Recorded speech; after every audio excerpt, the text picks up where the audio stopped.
നമസ്കാരം. News 10 big breaking.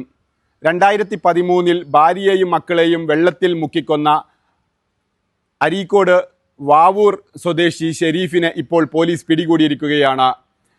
13 വർഷങ്ങൾക്ക് ശേഷം ഇന്ന് പോലീസിന്റെ കൃത്യമായ അന്വേഷണത്തിലൂടെ കോടതിയിൽ നിന്ന് ജാമ്യമെടുത്ത് മുങ്ങിയിരുന്ന ഷെരീഫിനെ ഇപ്പോൾ പിടികൂടിയിരിക്കുകയാണ്. നാടൊന്നാകെ ഇദ്ദേഹത്തെ പിടികൂടാൻ കഴിയാത്തതിൽ പോലീസിനെ വിമർശിക്കുമ്പോൾ ഇന്ന് പുതുതായി കൊണ്ടോട്ടി അസിസ്റ്റന്റ് പോലീസ് സൂപ്രണ്ട് കൂടിയായിട്ടുള്ള കാർത്തിക് ബി IPSന്റെ നേതൃത്വത്തിലുള്ള ഡാൻസ് ഓഫ് സംഘമാണ് ഇദ്ദേഹത്തെ പിടികൂടിയിട്ടുള്ളത്.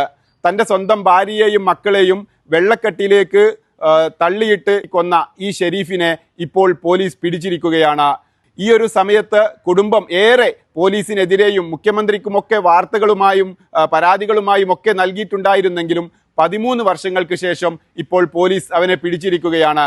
കൊലപാതകം നടത്തി മുങ്ങിയ ഒരു വ്യക്തി എന്നുള്ള നിലയിൽ നാട്ടിലാകെ പരിഭ്രാന്തി പരത്തിയ ഒരു കൊലപാതകം നടത്തിയ ഷെരീഫിനെ ഇപ്പോൾ കേരള പോലീസ് പിടിച്ചിരിക്കുകയാണ്.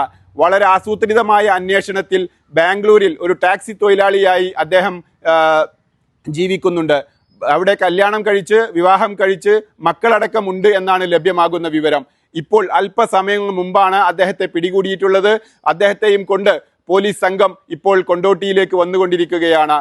ഈ ഒരു ആസൂത്രിതപരമായ അന്വേഷണത്തിലൂടെ പ്രതിയെ പിടികൂടിയ പോലീസിന് അഭിനന്ദന പ്രവാഹം വരികയാണ്. അത്രമാത്രം നാടിന് ആശങ്കപ്പെടുത്തിയ ഒരു കൊലപാതകമാണ് വാവൂർ സ്വദേശി ഷെരീഫ് നടത്തിയിരുന്നത്.